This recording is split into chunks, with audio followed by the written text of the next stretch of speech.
खान साहब, रहमान साहब, wife class की।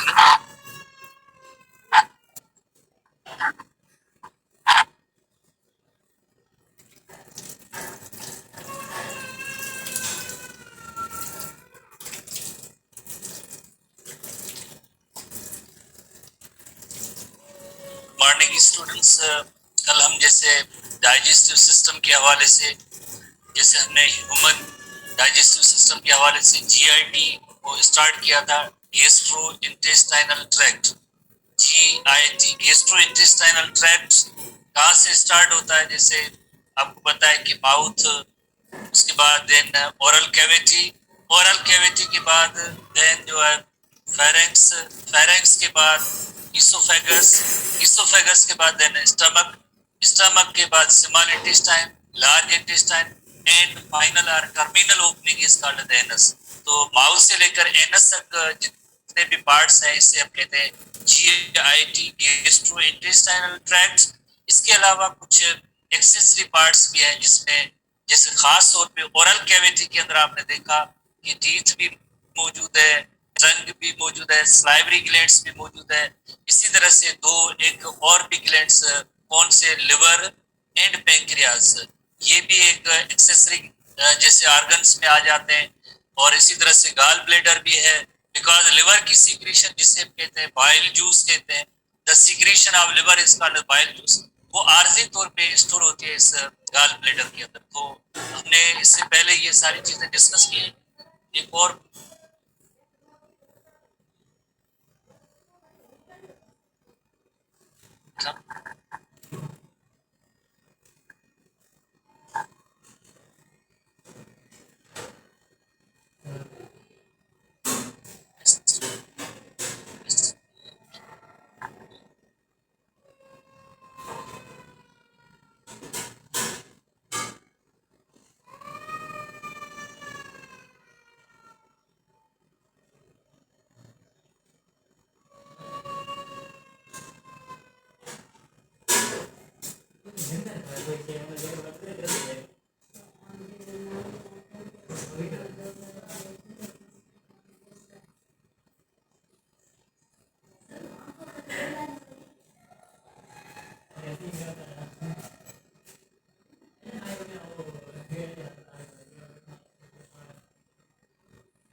Welcome back.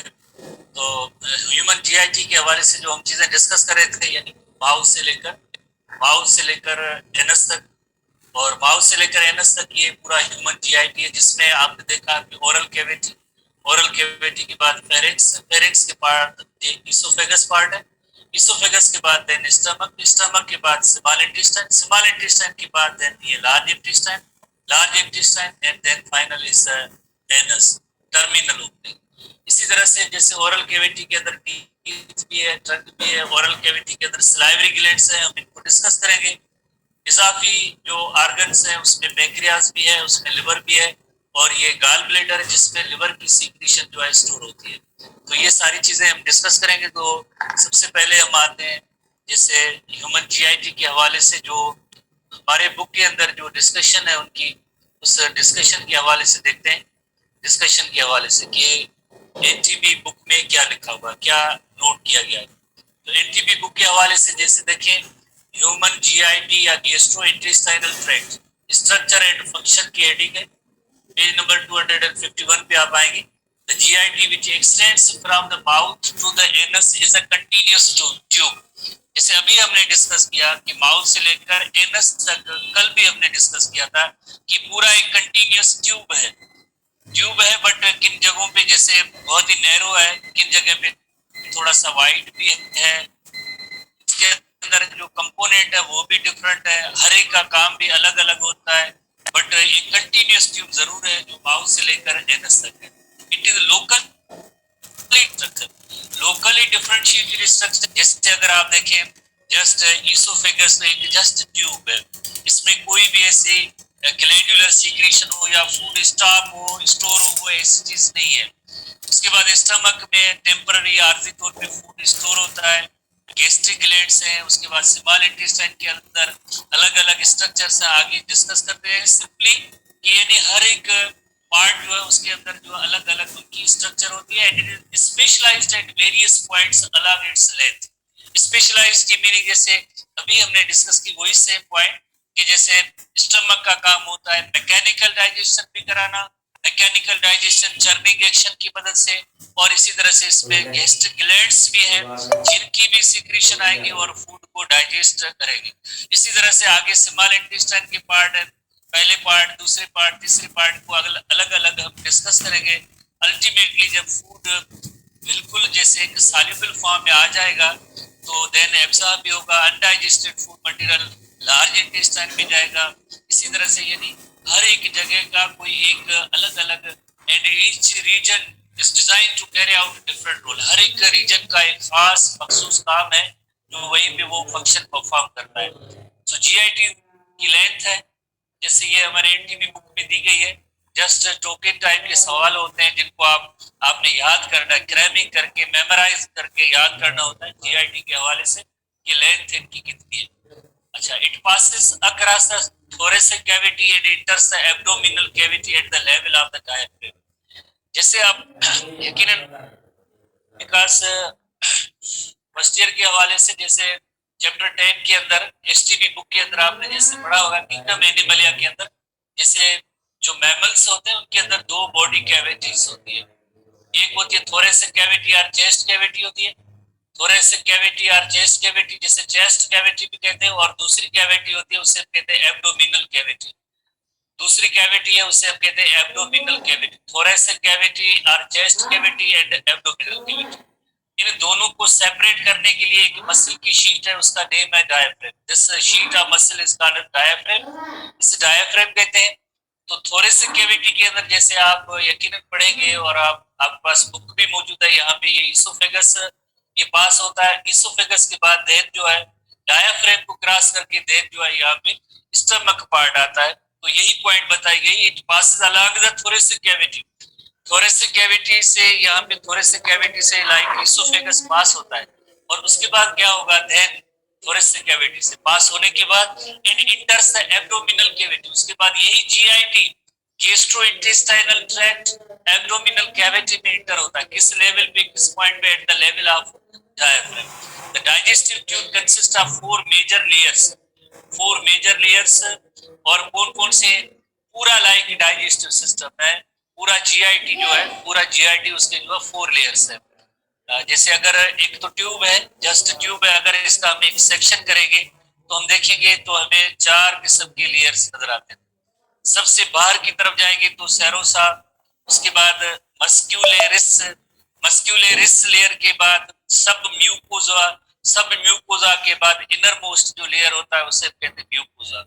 तो तरतीब और सीरीज से देखना होता है। अगर आउटर साइड से, जैसे ये डाइजेस्टिव सिस्टम में इसका अगर जैसे ये ट्यूब लाइक तो है, बट जब हम इसका एक सेक्शन करेंगे तो यकीनन हमें जैसे एक इसी तरह से लेयर्स की सूरत में ये ट्यूब नजर आएगा, जो इसमें चार लेयर है। सबसे बाहर का लेयर जो that is called serosa, muscularis, submucosa and then finally is the mucosa. चार लेयर है, हम इस पे आते हैं। तो ये इनकी तरतीब आपको याद करनी है। आउटर और इनर साइड से जो भी है, जैसे फोर लेयर्स, इंटरनल सबसे इंटरनल लेयर होगा वो म्यूकोजा होगा, एक्सटर्नल सबसे बाहर का लेयर होगा वो सेरोसा होगा, और उसके अंदर जैसे submucosa and muscularis in between होंगे। इन बिटवीन की मीनिंग ये है कि जैसे ये अगर म्यूकोजा है तो ये सब म्यूकोजा है, ये सेरोसा है, और इस तरह से ये मस्क्यूलरिस लेयर है। तो ये दोनों कौन से, मस्क्यूलरिस और सब म्यूकोजा, इन दोनों के बीच में है। Outermost that is the serosa और innermost is the mucosa. इन दोनों के बीच में कौन से लेयर है? एक है जैसे मस्क्यूलरिस लेयर से वर्ड से दायरा है मसल्स का बना हुआ, सर्कुलर एंड लॉन्गिट्यूडिनल मसल्स होगी। आते हैं हमें इसकी इलस्ट्रेशन पे कि कौन से चार लेयर्स है, कौन से चार लेयर्स है। डिटेल इतनी ज्यादा नहीं है, हमें डिस्कस नहीं करनी है डिटेल, बट जैसे सबसे बाहर का जो लेयर होगा, जैसे ये सेक्शन है, तो इस लेयर का नेम होगा सेरोसा। जस्ट एक फ्लूइड प्रोड्यूस करते रहते हैं, सीक्रेट करते रहते हैं लुब्रिकेशन पर्पस के लिए, जस्ट ऐसी है। और उसके बाद जैसे दूसरा जो लेयर है उसे हम कहते हैं मस्क्यूलेरिस लेयर। एक इसमें लॉन्गिट्यूडिनल मसल्स होती है, जैसे ये आउटर लेयर जो लॉन्गिट्यूडिनल मसल्स का लेयर है, और जो इनर लेयर है इसे सर्कुलर मसल्स है, यानी सिंपली हम कहेंगे लॉन्गिट्यूडिनल एंड सर्कुलर मसल्स का लेयर है, जिसे हम कहेंगे muscularis layer. Simply it is called muscularis layer, muscularis layer. दूसरे लेयर का नेम है मस्क्यूलेरिस लेयर। उसके बाद ये तीसरा जो लेयर है, तीसरा लेयर है, इसका नेम है सब म्यूकोजा, ये सब म्यूकोजा। और फाइनली सबसे अंदर का जो है इनर मोस्ट जो लेयर होता है, inner most layer that is called mucosa. सबसे अंदर का जो लेयर है ये म्यूकोजा लेयर है। और अंदर जो ट्यूब है, यकीनन तो ट्यूब के अंदर जो गैप या स्पेस होगा या डायमीटर होगा उसे कहते हैं ल्यूमन कहते हैं। ल्यूमन ट्यूब्यूलर स्ट्रक्चर के अंदर, जो ट्यूब्यूलर स्ट्रक्चर के अंदर यकीनन एक इसके अंदर एक स्पेस और गैप भी होगा सेंटर में, तो इस गैप और स्पेस को हम कहेंगे ल्यूमन कहेंगे। ब्लड वेसल्स होती हैं, उनके अंदर भी उनके डायमीटर को अंदर जो स्पेस है उसे भी ल्यूमन कहते हैं, जनरल टर्म है। और इसी तरह से डाइजेस्टिव सिस्टम के अंदर, जीआईटी के अंदर, ट्यूब्यूलर स्ट्रक्चर के अंदर जो ये इसका जो गैप है, स्पेस है, उसे ल्यूमन कहते हैं। ल्यूमन के साथ का लेयर कौन सा है? साथ वाला लेयर म्यूकोजा। म्यूकोजा के बाद सब म्यूकोजा। उसके बाद कौन सी है? ये दोनों मस्कुलरिस लेयर है। सबसे आउटर मोस्ट कौन सा है? सेरोसा। ये सेरोसा लेयर। सेरोसा के बाद ये मस्कुलरिस लेयर। मस्कुलरिस लेयर के बाद जैसे सब म्यूकोजा, और सब म्यूकोजा के बाद देन जो है म्यूकोजा लेयर होता है, और अंदर जो गैप और स्पेस होगा that is called the lumen. तो इस तरह से चार लेयर है, चार ये लेयर्स है। सर्कुलरिस, अगेन दोबारा एक और इलस्ट्रेशन के जरिए भी देखते हैं कि सबसे आउटर मोस्ट जो है वो आउटर मोस्ट सेरोसा है, जो एक लुब्रिकेटिंग फ्लूइड प्रोड्यूस करता रहेगा, ये लेयर जो है सेरोसा है। उसके बाद जैसे मस्क्यूलेरिस लेयर है, मस्क्यूलेरिस लेयर है, उसके अंदर एक जैसे सर्कुलर मसल्स भी होती हैं और लॉन्गिट्यूडिनल मसल्स भी है। ये लॉन्गिट्यूडिनल मसल्स है, इनर जो है वो सर्कुलर मसल्स का लेयर होता है, क्योंकि हमारे जीआईटी मसल्स के बने हुए मस्क्यूलरिस, क्योंकि जीआईटी के अंदर मूवमेंट्स होती है, जीआईटी की मूवमेंट्स होती है, तो उसके लिए यकीनन मस्क्यूलर स्ट्रक्चर होनी चाहिए। फूड स्टोर करते हैं, मस्क्यूलर स्ट्रक्चर होनी चाहिए। तो इस तरह से जो है कौन सी मसल्स का टाइप है? स्मूथ मसल्स है। मसल्स में भी जैसे टाइप्स होती है, एक स्केलेटल मसल्स होती है, दूसरी स्मूथ मसल्स होती है, और हमारी बॉडी के अंदर एक और मसल का टाइप होता है कार्डियक मसल और हार्ट के मसल्स पाई जाती है। तो ये जो मसल्स हैं ये स्मूथ मसल्स हैं, इन्हें हम जनरली कहते हैं स्मूथ मसल्स है। तो मसल्स के दो लेयर है। उसके बाद सब म्यूकोजा है। सब म्यूकोजा के अंदर इसी लाइक जो हमारे जीआईटी के अंदर कई जैसे डाइजेस्टिव ग्लैंड्स भी होते हैं, ग्लैंड्स भी हैं, ब्लड वेसल्स भी हैं, लिम्फेटिक टिश्यूज है, वो सब इस सब म्यूकोजा के अंदर होते हैं। सबसे अंदर का वाला लेयर जो दैट इज कॉल्ड म्यूकोजा, ये म्यूकोजा है, और अंदर गैप और स्पेस होगा उसे कहेंगे ल्यूमन कहेंगे। तो ये चार जो लेयर है आप इनको नोट करेंगे, याद करेंगे तरतीब से, इनर और आउटर साइड से। उसके बाद नेक्स्ट हम आते हैं ओरल कैविटी, जो आज का हमारा मेन टॉपिक है। ओरल कैविटी के अंदर क्या होता है? जैसे you know very well oral cavity, oral refers to mouth. जहां भी बायोलॉजिकल साइंस में, मेडिकल साइंस में ओरल लफ्ज इस्तेमाल होता है उसकी मीनिंग होती है mouth. Where there is oral you mean mouth. जहां पे भी ओरल लफ्ज इस्तेमाल होता है उसकी मीनिंग है माउथ। ओरल कैविटी यानी माउथ की कैविटी। तो mouth is surrounded by the lips. जैसे लिप्स ही होते हैं जो माउथ की ओपनिंग, जैसे ये बनाते हैं, ये ओपनिंग, जैसे लिप्स क्लोज हो जाते हैं तो ये ओपनिंग बंद हो गया। लिप्स जैसे ये ओपन होते हैं इस तरह से, तो ओरल कैविटी देन अंदर नजर आती है, माउथ ओपन हो जाता है। उसके बाद उसमें चीक्स है, साइड में ओरल कैविटी की साइड में चीक्स है। चीक्स के बाद जो है फ्लोर पे टंग है या जबान है। इसी तरह से एक पैलेट पार्ट भी है, जैसे हार्ड पैलेट है, जैसे कल हमने डिस्कस किया अपर जा के अंदर पहला पार्ट टीथ के बाद जैसे पहला पार्ट होता है हार्ड स्ट्रक्चर होती है उसे कहते हैं हार्ड पैलेट। और उसके बाद जो है एक सॉफ्ट पैलेट होता है। सॉफ्ट पैलेट जब पुशेस अपवर्ड तो इंटरनल नॉस्ट्रल्स क्लोज हो जाती है, और एयर नहीं आ सकती है, और हम कोई भी फूड या लिक्विड जब इंटेक करते हैं, स्वालो करते हैं फूड को, तो उस वक्त ये सॉफ्ट पैलेट अपवर्ड पुश होता है। तो सॉफ्ट पैलेट अपवर्ड पुश होता है, बहुत जरूरी कंपोनेंट है हमारी ओरल कैविटी के अंदर है। सॉफ्ट पैलेट की अपवर्ड मूवमेंट्स होंगी तो उसके रिजल्ट में जो है सॉल्विंग एक्शन होगा, फूड जो है अंदर डाइजेस्टिव ट्रैक्ट के अंदर जाएगा।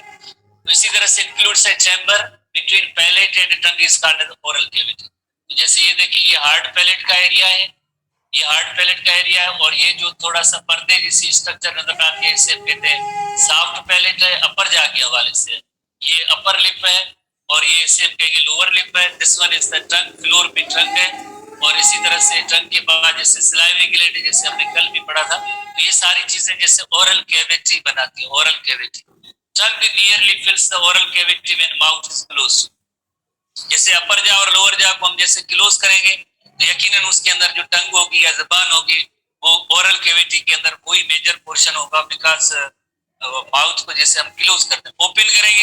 ओपन करेंगे यकीनन थोड़ा सा स्पेस भी नजर आएगा, बट क्लोज है तो पूरा जो है काफी सारा space that is filled by tongue. Mixing, swallowing, sucking and taste, ये लाइक खास तौर पे जो है टंग के बहुत इंपॉर्टेंट काम है। सबसे पहले हम टंग की जैसे फंक्शन ही देख रहे हैं, जैसे हमने कल भी पॉइंट्स में ये पढ़ा था कि टंग या जुबान जो ऐसे होती है तो उसके अंदर डिफरेंट एरियाज हैं जिसमें डिफरेंट टाइप के फूड को जो सेंस करने की सलाहियत है। टेस्ट जो सेंस है हमारा, दैट इज उसके लिए सेंसरी रिसेप्टर्स जो होते हैं वो टंग के अंदर है, जुबान के अंदर है। Tasting of food, mixing of food, swallowing में भी मदद देते हैं, sucking of the liquid food, और जैसे ये सारी चीजें they are related to the tongue, जबान से रिलेटेड है, टंग से।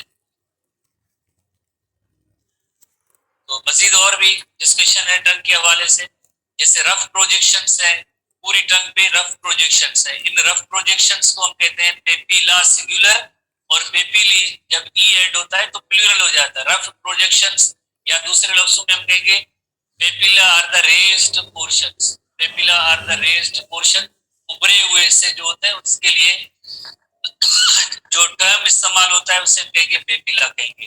On the surface of the tongue and cause friction, otherwise जैसे अगर ये बिल्कुल स्मूथ सरफेस होती तो जैसे ग्रिप नहीं होती, तो उसके लिए क्या है, इसमें जो रफ सरफेस है और इस रफ सरफेस पे रेज्ड पोर्शन है, रफ प्रोजेक्शंस है जिन्हें हम कहते हैं पेपिला कहते हैं, और फ्रिक्शन में मदद है, which is useful in handling the food.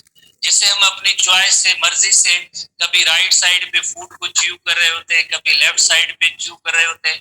जब हम फूड को च्यू कर लेंगे उसके बाद एक पुश देंगे तो ये पूरा फूड जो है, जो बोलस बनता है उसको जो हम सवालों कर सकते हैं, यानी उसपे जब तक हम सवालों नहीं करते तब तक हमारा कंट्रोल जैसे इस माउथ कैविटी के अंदर जो फूड को च्यू करें उसमें होता है, तो उसमें ये जो हैंडलिंग ऑफ द फूड होती है ये जुबान की मदद से होती है, टंग की मदद से होती है।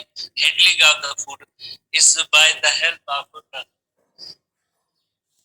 उसके बाद हम papilla also contain taste buds. तो ओवरऑल जैसे इस टंग का काम क्या हुआ, टंग का काम हुआ taste the food, rolling of the food in oral cavity, mixing of the food, swallowing और सकिंग ऑफ लिक्विड फूड। जब भी हम लिक्विड कोई जूसेस वगैरह इस्तेमाल करते हैं तो सकिंग लिक्विड फूड वगैरह उसको सक करने के लिए यकीनन टंग का रोल इम्पोर्टेंट रोल होता है। इसकी मदद से जैसे हम लिक्विड फूड को जैसे इंटेक कर सकते हैं। तो ये ओवरऑल ये सारे फंक्शंस हैं टंग की। तो ये टंग पार्ट जैसे आपने देखा इसके अंदर खास तौर पे की क्वेश्चन है कि पेपिला जो है सिंगुलर, पेपिली प्लूरल, ये रफ प्रोजेक्शंस और रेज्ड पोर्शन होते हैं, फ्रैक्शन में मदद देते हैं ताकि हम फूड को सही तौर पे हैंडल कर सकें ओरल कैविटी के अंदर। और उसके बाद हम नेक्स्ट दूसरे कंपोनेंट पे आएंगे। ओरल कैविटी के अंदर जैसे एक और part that is called palate forms the roof of the oral cavity. Roof का मतलब क्या है, जैसे अपर जा है जिसमें ये टीथ मौजूद है, उस टीथ के बाद का जो एरिया है अंदर ओरल कैविटी का, जैसे ये अपर जाए, फॉर एग्जांपल ये अपर जाए उसके बाद ये जो ये पार्ट होता है हार्ड होता है, इसे कहते हैं हार्ड पैलेट कहते हैं। और उसके बाद थोड़ा सा सॉफ्ट पार्ट होता है, पर्दे जैसा होता है, उसे कहते हैं सॉफ्ट पैलेट कहते हैं, that is called as soft palate. तो पैलेट फॉर्म्स, प्लेट नहीं पैलेट है, ठीक है। Palate forms the roof of the oral cavity और इसमें जो इंटीरियर पार्ट होता है वो हार्ड पार्ट होता है, उसे हम कहेंगे हार्ड पैलेट। एंड सॉफ्ट जो पोस्टीरियर पार्ट होता है उसे हम कहेंगे सॉफ्ट पैलेट कहते हैं। जैसे हम अगर अपने घर में या आईने के सामने अगर खड़े हो जाएं तो उसके बाद जैसे हम अपने ओरल कैविटी को ऐसे ओपन करेंगे तो यकीनन एक जैसा सॉफ्ट पार्ट हमें नजर आएगा, that is called as oral, that is called as soft palate. और हार्ड पैलेट जैसे अपर जा के अंदर जो जैसे अपर जा है उसके अंदर टीथ है, टीथ के बाद का जो पोर्शन है, पहला पोर्शन है इंटीरियर आगे वाला हिस्सा जो होगा यकीनन वो हार्ड पार्ट होगा, और पोस्टीरियर पार्ट होगा उसे कहेंगे soft palate. Like this one is soft palate है, ये सॉफ्ट पैलेट है, और ये पार्ट इंटीरियर पार्ट है, that is called hard palate. Hard palate, soft palate. उसके बाद जैसे नेक्स्ट आते हैं जैसे उसके अंदर टीथ का भी हम जिक्र करेंगे। टीथ भी इम्पोर्टेंट पार्ट है। टीथ जैसे यू नो वेरी वेल कि मैस्टिकेशन और च्यूइंग ऑफ द फूड उसमें काम है इसका। टीथ का जो रोल होता है च्यूइंग और मैस्टिकेशन, च्यूइंग या मैस्टिकेशन। जैसे हम कोई जब भी फूड इंटेक करते हैं, फूड जब हम इंटेक करते हैं तो यकीनन तो उसको और मजीद छोटे छोटे पीसेस में ब्रेक करने के लिए हमारी बॉडी के अंदर जैसे डाइजेस्टिव ट्रैक्ट के हवाले से दोनों जास में अपर जा एज वेल एज लोअर जा के अंदर टीथ मौजूद है, और जिनकी मदद से हम फूड को मजीद जैसे छोटे पीसेस में ब्रेक करते हैं, और एक आखिर में जैसे एक बोलस बन जाता है, और बोलस बनने के बाद देन उसको जो आसानी से सवालो कर सकते हैं। तो टीथ की जो किस तरह की स्ट्रक्चर होती है, ये थोड़ी सी डिटेल की जो पॉइंट्स हैं हम इनको डिस्कस करते हैं।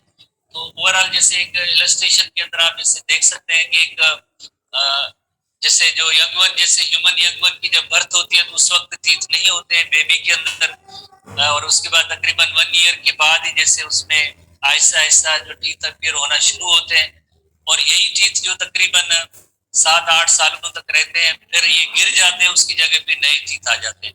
जैसे यहाँ पे एक इलस्ट्रेशन है, तो जैसे ये देखिए ये प्राइमरी टीथ है, 1 2 3 4 5, 5 एक साइड में प्राइमरी टीथ है, अपर जा के अंदर 5 दूसरी साइड पे है। तो दोनों जास के अंदर प्राइमरी टीथ और मिल्क टीथ, जिसे मिल्क टीथ भी कहते हैं, जो फर्स्ट टाइम टीथ आते हैं, तो उनकी तादाद कितनी होनी चाहिए? आप टाइप करें मिल्क टीथ की तादाद, टाइप करें जूम चैट में,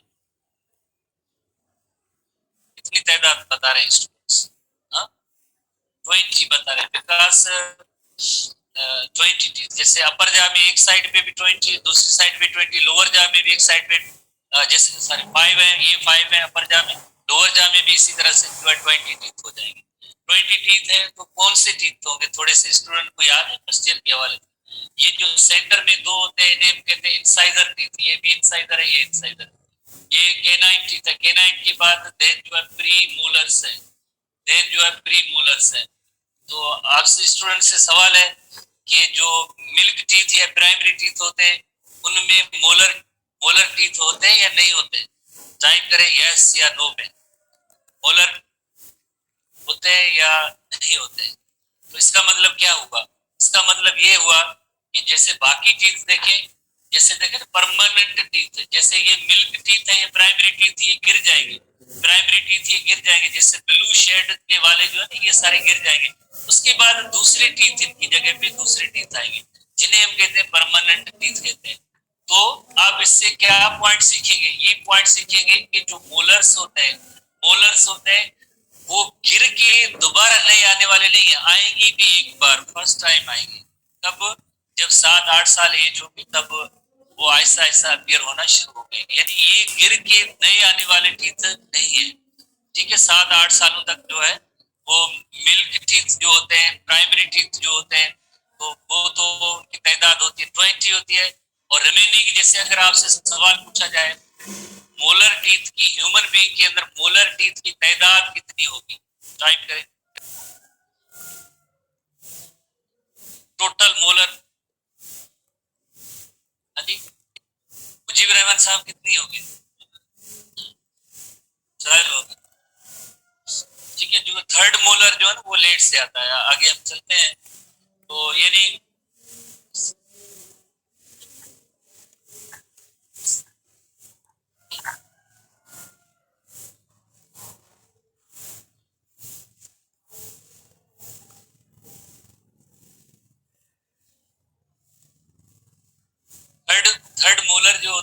वेरी लेट से आता है, हम आते हैं। बहरहाल जो ह्यूमन बीइंग के अंदर टीथ के हवाले से ना जो 3 टर्म्स है हम डिस्कस करेंगे। कौन से 3 टर्म?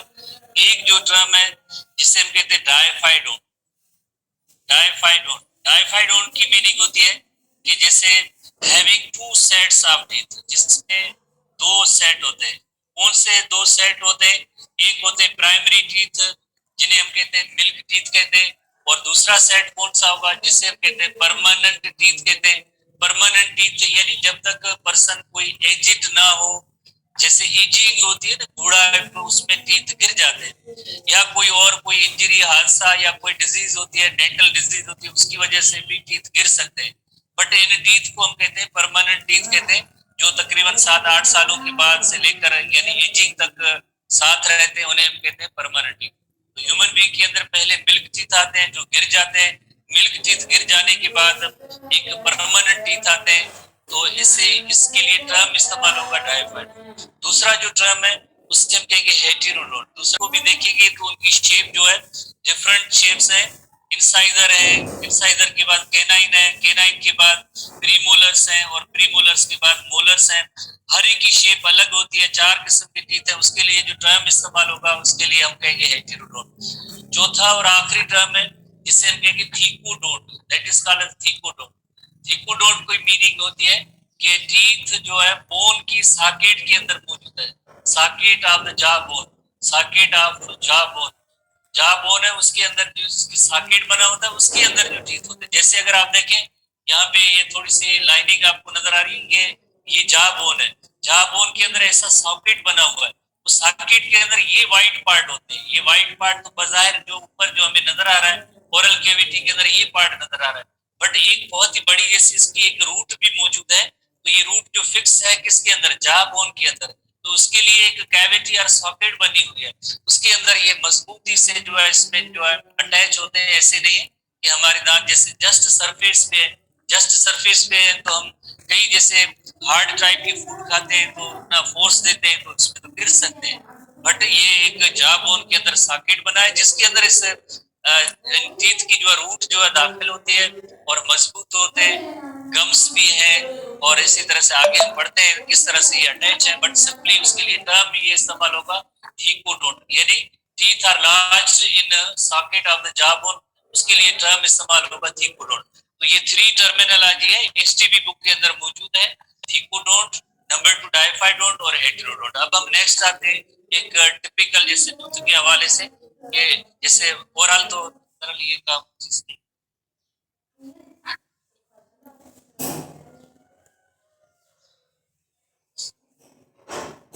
बस थोड़ा सा ये देख लें, काम की इतनी ज्यादा चीज नहीं है। तो ये जैसे आप देखें ये रूट है, ये रूट है, और ये इस पार्ट व्हाइट पार्ट को कहते हैं क्राउन कहते हैं। तो ये रूट जो पूरी जो है बोन के अंदर जो फिक्स होती है, अटैच होती है, बोन के अंदर फिक्स होती है। तो इस कंडीशन के लिए जो लफ्ज इस्तेमाल होता है वो है थीकोडोन, उसे कहते हैं थीकोडोन। अब हम एक टूथ के हवाले से स्ट्रक्चर्स देखेंगे कि टूथ किस चीज का बना हुआ है।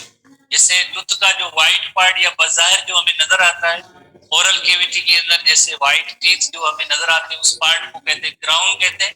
जो एक ऐसा पार्ट जो हमें नजर नहीं आता है जॉ की बोन के अंदर जो अटैच होता है उसे हम कहते हैं रूट कहते हैं। जैसे ट्रीज होते हैं ना, जिसमें ट्रीज में एक अपर पार्ट होता है जो जमीन से ऊपर होता है, और एक दूसरा पार्ट ऐसा भी होता है जमीन के अंदर होता है जिसे हम जनरली रूट कहते हैं। तो इसी तरह से ये जॉ बोन है, जॉ बोन के अंदर जैसे देखें टीथ की रूट मौजूद है, और ऊपर जो नजर आता है उसे हम कहते हैं क्राउन कहते हैं, क्राउन एंड रूट। उसके बाद जैसे अगर देखा जाए तो इस टीथ के अंदर कितने पार्ट है? एक ऐसा पार्ट है जो बाहर जो दांतों की जो खूबसूरती जिसे कहते हैं, या वो इस व्हाइट पार्ट के अंदर है भी बहुत ही हार्ड पार्ट है। तो this white part is called enamel. इस व्हाइट पार्ट बाहर जो नजर आता है उसे हम कहते हैं इनामेल कहते हैं। ये तकरीबन जो mineral, calcium, phosphates and salts का बना होता है, बहुत ही हार्ड पार्ट होता है। इस इनामेल के नीचे जो दूसरा जो पार्ट है उसे हम कहेंगे डेंटिन कहते हैं। डेंटाइन ई भी होता है, नहीं भी होता है। तो डेंटिन ये भी इसमें साल्ट, ऑर्गेनिक मटेरियल और वाटर वगैरह की कंपोजिशन होती है, ये भी एक हार्ड पार्ट होता है। यानी व्हाइट पार्ट के अंदर दूसरा जो रीजन है पार्ट है उसे हम कहेंगे डेंटाइन कहेंगे, ये भी इसके सपोर्ट में है, हार्डनेस इसका जो मेन काम है। उसके बाद अंदर एक कैविटी है, भी अंदर एक कैविटी है जिसे कहते हैं पल्प कहते हैं। इस पल्प के अंदर जैसे आप देख रहे हैं कि येलो कलर की जो लाइनिंग की नर्व होती है, येलो कलर की लाइनिंग है, ये नर्व है, और ये जैसे ब्लू और रेड कलर की जो लाइनिंग नजर आ रही है ब्लड वेसल्स है। तो यानी नर्व्स एंड ब्लड वेसल्स है इस कैविटी के अंदर मौजूद है, जिसका नेम है पल्प। पल्प यानी सबसे बाहर जो है जैसे इनामेल, इनामेल के नीचे डेंड्राइट, डेंड्राइट के नीचे जो पल्प है, पल्प के अंदर नर्व्स एंड ब्लड वेसल्स होती है, पल्प के अंदर नर्व्स एंड ब्लड वेसल्स होती है। बाकी ये जैसे थोड़ी सी जैसे गम्स है जो जॉ बोन के साथ जैसे अटैच करने में मदद देते हैं, जिसे जिंजीवा भी कहते हैं, जिंजीवा मेडिकल टर्मिनोलॉजी में, बायोलॉजिकल टर्मिनोलॉजी में जिंजीवा भी कहते हैं, सिंपली इंग्लिश के अंदर हम गम कहते हैं, जिसको रीजनल लैंग्वेज में अपने अपने नाम देते हैं। अब हम आते हैं इसके रूट पार्ट में, जैसे क्राउन जो बाजार नजर आया, अब हम देखते हैं कि किस तरह से दांत जो है मजबूत होते हैं, जॉ बोन के साथ कैसे अटैच होते हैं। जॉ बोन के साथ अटैचमेंट के लिए जैसे हम दो टर्म सीखेंगे, एक सीमेंटम लफ्ज सीखेंगे और दूसरा टर्म सीखेंगे पेरियोडोंटल लिगामेंट और पेरियोडोंटल लेयर। बहुत इंपॉर्टेंट लेयर पेरियोडोंटल लेयर और पेरियोडोंटल लिगामेंट। पेरियोडोंटल लिगामेंट क्या होती है? पेरियोडोंटल लिगामेंट और लेयर जो होता है that attach tooth to the bone in the socket of the jaw bone. ये जो टूथ होता है उसको जैसे मे भी आपने देखा होगा कि जब डॉक्टर साहिबान किसी रीजन की वजह से टूथ को एक्सट्रैक्ट करते हैं, निकालते हैं, तो उसके अंदर एक बहुत ही बड़ी अंदर एक रूट भी निकल के आती है। तो रूट और जॉ बोन का आपस में जो कनेक्शन होता है, जो कनेक्टेड होती है टीथ जॉ बोन के साथ, एक लिगामेंट है, एक फाइब्रस टिश्यू है, उसका नेम है पेरियोडोंटल लेयर।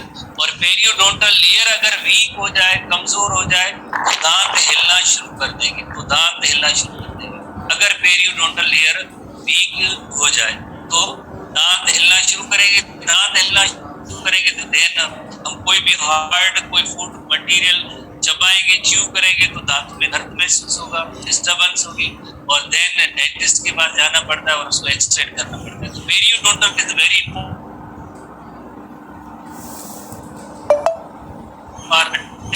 देखिए ये पेरियोडोंटल लेयर है और ये जॉ बोन है, उनको आपस में कनेक्ट करना है। बट उसके अंदर एक और भी लेयर है, जैसे ये लाइनिंग आपको नजर आ रही है, इसका नेम है सीमेंटम। इस सीमेंटम का भी काम होता है कि इसमें पेरियोडोंटल लेयर के जरिए इस टीथ को और भी जिस तरह से इसको अटैच करने में मदद देते हैं। कोई इसकी आपको डिस्क्रिप्शन याद करने की जरूरत नहीं है कि सीमेंटम क्या है, पेरियोडोंटल लेयर क्या है, या आप ये भी याद ना करें कि मिनरल कैल्शियम फास्फेट इनामेल बनाते हैं, या डेंटिन के अंदर क्या होता है, ये भी याद ना करें, भले पल्प के अंदर क्या है ये भी याद ना करें, बिकॉज उसका रीजन ये है कि हम थोड़ी सी जैसे आगे हम एक पॉइंट्स हैं डेंटल डिजीज, उसमें हम जब ये स्ट्रक्चर समझ में आएगी तो डेंटल डिजीज समझ में आएगी। उस वजह से थोड़ा सा आपका टाइम लिया है आपको जैसे ये समझाने के लिए, ताकि वो डेंटल डिजीज आप आसानी से समझ सके। इस वजह से कोई टेस्ट वगैरह के ये सवाल नहीं है, ठीक है, कोई टेस्ट वगैरह के ये सवाल नहीं है, ना ही किसी की बुक में लिखे हुए एसटीपी एनटीपी वगैरह किसी में भी नहीं लिखे हुए। तो ये समझने के लिए टॉपिक था, ठीक है ना। तो उसमें outer part that is enamel, enamel के नीचे डेंटिन, डेंटिन के नीचे पल्प, पल्प के बाद आप कहाँ जाएंगे डायरेक्टली, जैसे एक यकीनन जैसे आपने पेरियोडोंटल लेयर पढ़ा है और सीमेंटम पढ़ा है, पेरियोडोंटल लेयर और सीमेंटम ये जिंजीवार गम्स है। अब हम नेक्स्ट आते हैं जो अपने बुक की पॉइंट्स हैं उन पे आते हैं, बट उससे पहले थोड़ा सा आप एसटीबी बुक को ओपन करेंगे, Sindh text book board, STB, STB का मतलब है सिंध टेक्स्ट बुक बोर्ड, उसको जरा ओपन करेंगे। 293 पेज पे आप आएंगे, डायग्राम 293 पेज पे आप आएंगे, डायग्राम है 293 पेज पे। उसमें जरा थोड़ी सी जैसे दो सेट बताए गए, जैसे ये आप इसी डायग्राम देखेंगे, इसमें एक मिल्क टीथ है और दूसरे है परमानेंट टीथ है। तो मिल्क टीथ की तादाद कितनी है, परमानेंट टीथ की तादाद कितनी है, उस हवाले से बट थोड़ा सा जैसे ये एक ऐसी डायग्राम जिसमें एज का जरा थोड़ा सा डिफरेंस जैसे आ रहा है, इस वजह से मैंने कहा कि जैसे देखेंगे आप टोटल जो है पहले मिल्क टीथ होते हैं उनकी तादाद होती है 20 टीथ होती है। 20 टीथ कौन से जैसे अगर हम यहाँ पे बिल्कुल अपर जा को हाफ करें 1 2 3 4 5, अपर जा के दूसरे हाफ को देखें 1 2 3 4 5, इसी तरह से लोअर जाए उसके हाफ में से डिवाइड करें 1 2 3 4 5 1 2 3 4 5, यानी 5 इसमें साइड में टीथ है, 5 इस साइड में टीथ है, 5 इस साइड में टीथ है, 5 इस साइड में, और सारे टीथ जैसे 5 का जो सेट हम बता रहे हैं वो बिल्कुल एक जैसा होता है। जैसे ये 2 इंसाइजर है, 2 इंसाइजर है तो ये भी 2 इंसाइजर है, इसी तरह से ये भी 2 इंसाइजर है दोनों साइड में। इंसाइजर के बाद जो है एक केनाइन होता है, एक साइड में canine canine canine canine canine के बाद जैसे आखिर में जैसे 2 प्रीमोलर है, ये 2 प्रीमोलर है, ये भी 2 प्रीमोलर है। बट आपको जैसे एटलीस्ट जो हमारे एसटीबी बुक के अंदर जो पॉइंट्स मौजूद है इनको जरा देखना है, कौन सी जैसे फर्स्ट ऑफ ऑल जो पहला जो दांत जैसे बच्चों में अपीयर होता है ना वो 6 to 9 मंथ्स में अपीयर होता है। कौन सा है पहले दांत, जैसे यकीनन आपने घरों के अंदर ऑब्जर्व किया होगा छोटे बच्चों में जैसे पहले दांत आते हैं तो ये इंसाइजर होते हैं जिसकी एज लिखी गई है 6 to 9 मंथ्स है। उसके बाद एज जब 12 मंथ की जब एज होती है तो दूसरा जैसे इंसाइजर आ सकता है। उसके बाद 16 to 20 मंथ की एज में कभी भी जैसे केनाइन टीथ आता है।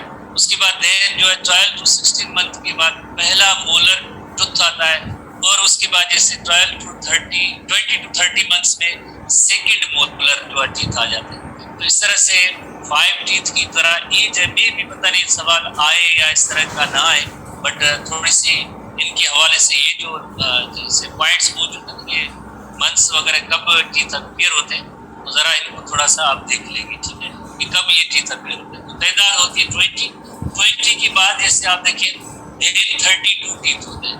बट इस वक्त आप जैसे स्टूडेंट जैसे आप बैठे तो आपके पास 30 टीथ नहीं होंगे। कितने टीथ होंगे जिसमें एक टूथ जो है मिस होगा, अपर जा के अंदर भी एक थर्ड मोलर नहीं होगा, लोअर जा के अंदर भी दोनों साइड से थर्ड मोलर नहीं होगा। तो यानी इस वक्त जो है 20 के बाद जो टीथ आएंगे वो 28 आएंगे, 28 के बाद देन 32 टीथ होंगे। कौन से 4 मिस है 1 2 3 4, ये जो 4 टीथ अभी नहीं है, इसे कहते थर्ड मोलर टूथ है जिसे हम कहते हैं विजडम टूथ कहते हैं। तो ये जनरली 17 to 21 ईयर या कभी 21 ईयर के बाद भी जैसे अपीयर होती है तो उसे हम कहते हैं विजडम टूथ कहते हैं। तो आप जैसे देखें बिल्कुल हाफ में करें तो ये जैसे कौन कौन से टीथ है, ये इंसाइजर है, ये भी इंसाइजर है, ये जो है केनाइन है, केनाइन के बाद 2 जो आते हैं उन्हें हम कहते हैं प्री मोलर कहते हैं, प्री मोलर के बाद ये मोलर है और ये भी मोलर है, थर्ड मोलर। इसी तरह से यहाँ पे अभी आप आएंगे ये इंसाइजर के बाद जैसे ये केनाइन है, केनाइन के बाद ये प्री मोलर जिनकी तादाद 2 है, प्री मोलर जिनकी तादाद 2 है, और ये मोलर और ये मोलर। इसी तरह से आप लोअर जा पे आप आएंगे, लोअर जा पे आएंगे तो देखेंगे थर्ड जो है मोलर से 3 जो है मोलर 3 जो है ये जो टीथ है ये मोलर और मोलर। मोलर से पहले क्या होते हैं, मोलर से पहले जो है प्री मोलर्स, प्री की मीनिंग होती है पहले वाले, प्री मोलर ये भी प्री मोलर है, ये भी प्री मोलर के बाद जो है ये कौन सा टीथ होंगे, ये तेज टीथ है जिन्हें हम कहते हैं केनाइन कहते हैं, ये भी केनाइन है, ये भी केनाइन। और इसी तरह से ये इंसाइजर है और ये भी इंसाइजर है, लोअर जा पे ये भी इंसाइजर और ये भी इंसाइजर। तो इसमें डिफरेंट टाइप के क्वेश्चन आ सकते हैं। तो अगर आप इसमें ओवरऑल देखेंगे कि 32 टीथ में इंसाइजर टीथ की तादाद कितनी है, टाइप करें हाउ मेनी इंसाइजर टीथ आते हैं, टाइप करें। मुजीब रहमान साहब स्टूडेंट क्या बता दें इंसाइजर टीथ की तादाद कितनी है, इंसाइजर टोटल 8 है 32, बिकॉज जैसे देखिए 1 2 3 4 5 6 7 8 इंसाइजर को हम कहेंगे कि 8 है। उसके बाद अगर आपसे पूछा जाए मोलर्स की तादाद कितनी है, मोलर मैंने पूछा, मोलर टाइप करें, जूम चैट में टाइप करें, मोलर्स की तादाद कितनी है, 12, मोलर की तादाद 12। आपसे सवाल है कि यानी केनाइन टीथ की तादाद कितनी है, केनाइन ओवरऑल 32 टीथ में केनाइन की कितनी तादाद, मुजीब रहमान साहब 4 है, यू आर वेरी इंटेलिजेंट, 4 है। उसके बाद जो प्री मोलर है, प्री मोलर की तादाद कितनी है, प्री मोलर की तादाद टाइप करें, प्री मोलर की तादाद 8 है। कैसे 1 2 3 4 1 2 3 4 5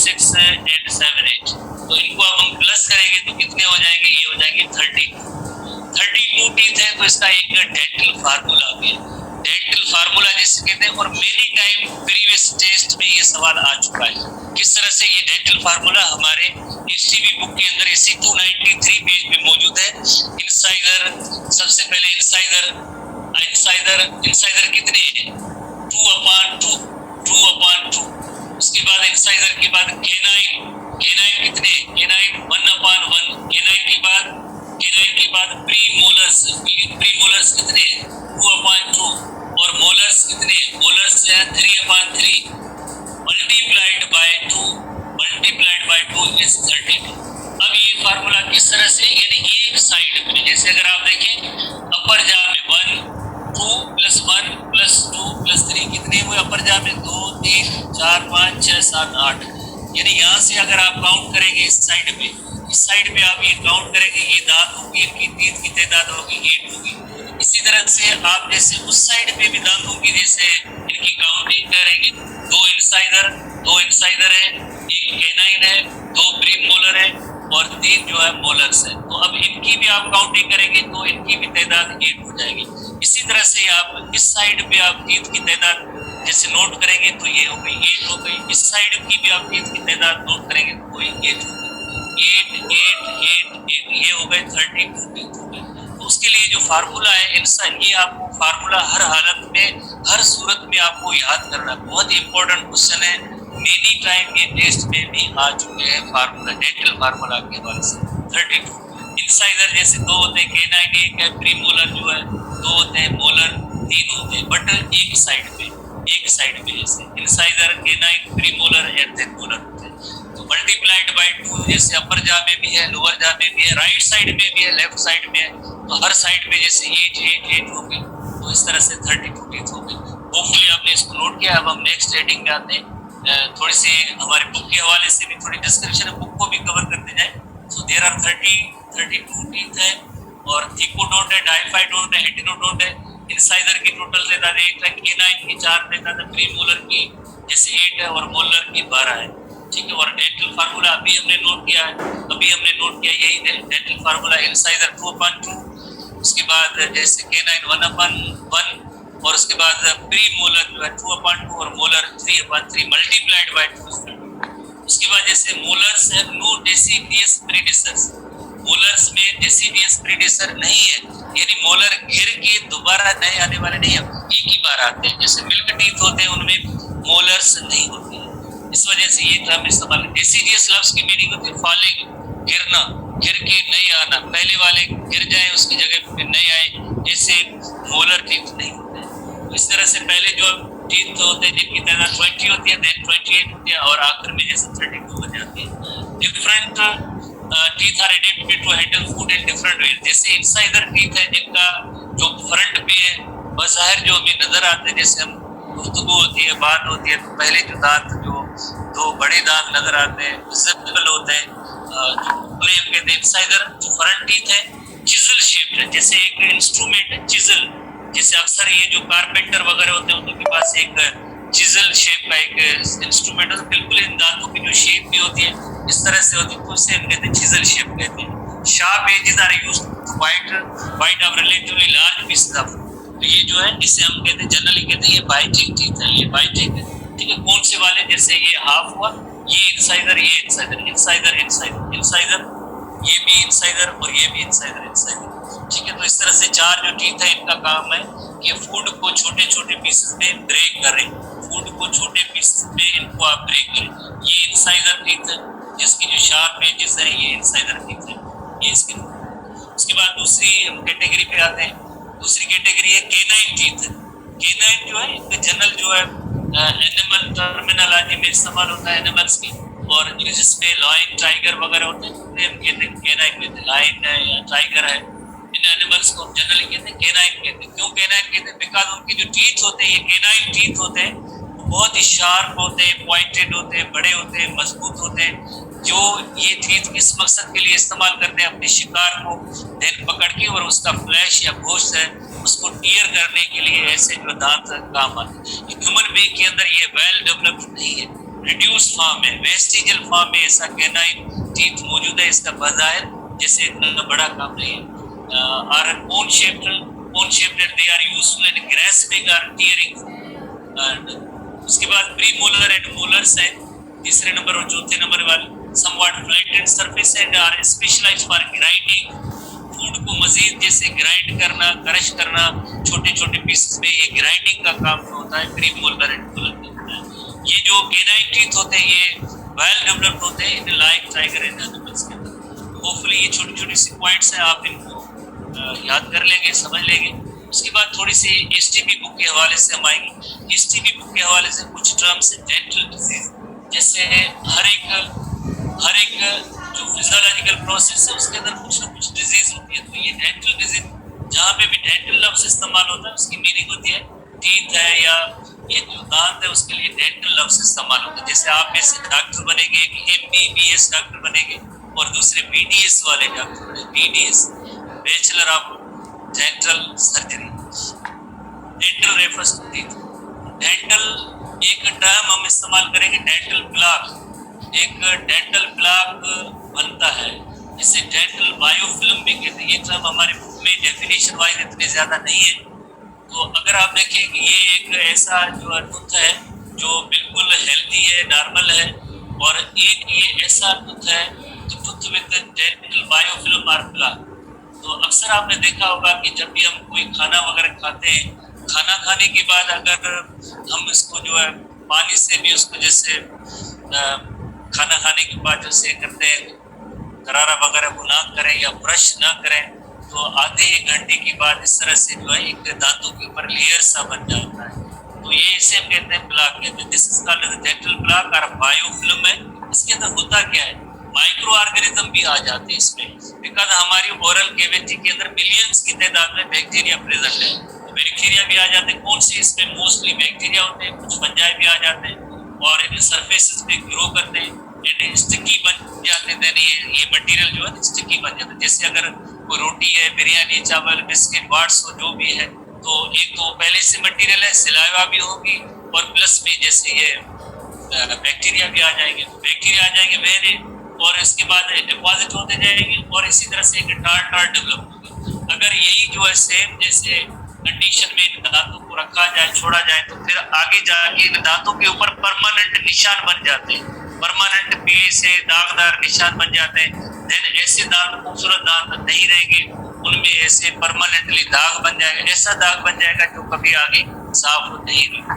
इट इज ऑफन ब्राउन और pale yellow and commonly found between the teeth on the front teeth, behind the teeth and chewing surface along the gum line or below the gum line। हर जगह पे ऐसा टार और plague बन सकता है जिसे biofilm कहते हैं, प्लाक बन सकता है, ठीक है, प्लाक जिसे कहते हैं, ठीक है। तो ये जो है नॉर्मल और हेल्दी टूथ है और ये ऐसा टूथ है जिसमें प्लाक है। और जब भी प्लाक होगी तो उसकी जो गम्स होगी वो गम आप देखिए दोनों की गम समझते हैं, जिसे आमतौर पे उर्दू में मसूड़े जिसे कहते हैं। ये गम का भी बहुत इंपॉर्टेंट रोल है। जैसे देखिए क्या रोल है, नीचे जैसे जा बोन है उसके अंदर ये सॉकेट के अंदर मौजूद है, बट गम इनको मजबूती से पकड़ के देती। अगर जैसे ऐसे प्लाक बनता गया, अगर ऐसा प्लाक बनता गया तो देखिए गम के अंदर स्वेलिंग होगी। Swelling of the gum is called as inflammation. जैसे ये जो हेल्दी जो जैसे देखिए शाइन कर रही है कुछ पिंक कलर की होती है, पिंक कलर की होती है, और जिसमें इन्फ्लेमेशन होती है ये डार्क रेड और मैरून कलर की हो जाती है। गम्स को देख के हम अपने दांतों की सेहत का अंदाजा लगा सकते हैं कि आइदर हमारे टीथ हेल्दी है या नहीं है। गम्स से भी पता चलता है। बिकॉज ये इन्फ्लेमेशन क्यों हुई है, बिकॉज ऑफ दिस प्लाक की वजह से, बिकॉज ऑफ प्लाक की वजह से हुई है। अब नेक्स्ट जो एसटीपी के अंदर कुछ डिजीज है, जैसे एक है डेंटल कैलकुलस। अभी हमने डिस्कस किया डेंटल कैलकुलस या टार्टार जिसे कहते हैं, is a form of hardened dental plaque.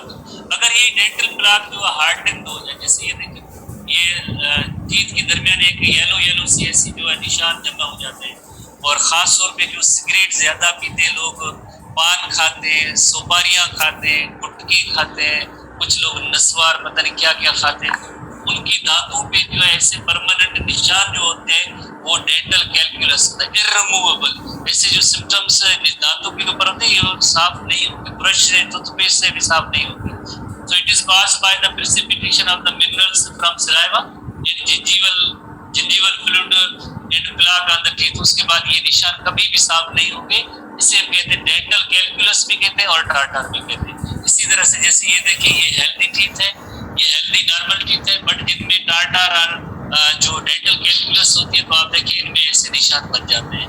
उसके बाद दूसरा एक डिसऑर्डर है जिसे पेरियोडोंटल डिजीज कहते हैं। पेरियोडोंटल डिजीज कहते हैं, हमारे एसजीपी के टुक में शामिल है पेरियोडोंटल डिजीज। जैसे अगर कुछ लोग हैं कि पान, नस्वार, गुटखे वगैरह खाएंगे तो रिजल्ट क्या होगा? आप नंबर 1 पे देखें, जैसे दांत जो है बिल्कुल नॉर्मल हेल्थी, कुदरत ने तोहफा दिया है कि ऐसी चीजें एक बार आती हैं, जैसे बार बार जिंदगी में ऐसे ऑर्गन रिपीटेडली नहीं आते हैं, तो हम उनकी जो है इतनी ज्यादा केयर करें, तहफ़्फ़ुज़ करें। तो इसी तरह से healthy tooth and gum tissue, gum भी हेल्दी है और टूथ भी हेल्दी है।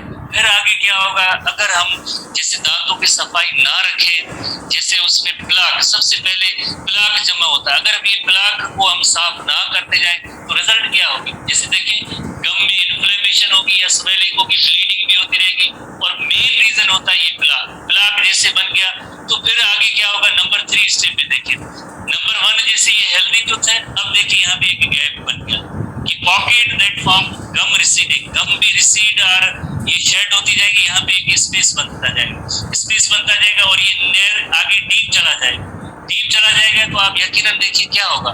जैसे ही डीप चला जाएगा तो आहिस्ता आहिस्ता दांत हिलना शुरू कर देंगे, पेन होगा जब हम कोई चीज चबाएंगे हार्ड चीज, और उसके बाद डेंटिस्ट के पास जाना पड़ेगा यकीनन। तो आप देखिए इतना बड़ा गैप हो गया, अब इसकी रूट्स भी कमजोर हो गई, देन इस टूथ को एक्सट्रैक्ट करना पड़ता है या निकालना पड़ता है।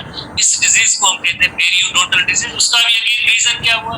उसका भी रीजन हुआ डेंटल प्लाक है। उसके बाद नंबर आखिरी लास्ट है, उसके बाद फिजिक्स की क्लास होगी। डेंटल कैरीज अक्सर आपने देखा होगा कि जो छोटे बच्चे होते हैं चॉकलेट्स वगैरह जिद करते हैं, ज्यादा खाते हैं, मीठी चीजें ज्यादा खाते हैं, और टूथब्रश है वो नहीं करते इतना ज्यादा, या और भी कोई लोग जिस तरह से ऐसी चीजें खाते हैं और दांतों की सफाई आगे नहीं करते हैं, तो उनके यहाँ क्या होता है कि जैसे आप देखेंगे नॉर्मल और हेल्दी जो टूथ है, कितना खूबसूरत, अच्छा, बेहतरीन, जिससे कुदरत ने तोहफा दिया है, इतना टूथ मौजूद है, बट ये जो आहिस्ता आहिस्ता टूथ डिके होना शुरू कर देगा, तो आप इसकी इनामिल पार्ट डिस्ट्रॉय होना शुरू कर देगा, उसमें काले काले अंदर एक सुराख से निशान बनते जाते हैं। ये एक्चुअली होता क्या है? यही बैक्टीरियल एक्शन की मदद से शुगर जो होती है फूड के अंदर वो एसिड में कन्वर्ट होती है, और ये एसिड जो है इन दांतों को, इनामिल पार्ट को जो है डिस्ट्रॉय करता रहता है। जब ये इनामिल पार्ट डिस्ट्रॉय होता जाएगा तो आप देखिए दांतों में सुराख बन जाएगी। इसी तरह से जो दांत जो है इनकी सरफेस ये काली काली अंदर होती जाएगी, अल्टीमेटली एक अंदर दांत के अंदर बहुत बड़ा सुराख होगा। जब दांतों के अंदर सुराख होगा ना तो आपको पता है कि इनामिल पार्ट भी डिस्ट्रॉय हुआ, डेंटिन भी डिस्ट्रॉय हुआ, और उसके बाद किस पल्प तक जो भी हम कोई चीज खाएंगे, ठंडी चीज या गर्म चीज खाएंगे, तो ये इन दांतों के सुराखों के जरिए पल्प को महसूस होगा। पल्प के अंदर क्या होगा? पल्प के अंदर ब्लड वेसल से नर्व्स होती है, तो उस वक्त दांत को सरद, ठंडा, गर्म महसूस हो तो यकीनन हमारे दांतों के अंदर कोई सुराख बन गए, डेंटल कैरीज हो गई है, जिससे आमतौर पे दांतों का कीड़ा कहते हैं, लेमन्स लैंग्वेज में कीड़ा वगैरह नहीं, दैट इज डेंटल कैरीज होती है। तो कल हम आगे कंटिन्यू करेंगे। सी यू बाय नेक्स्ट टाइम।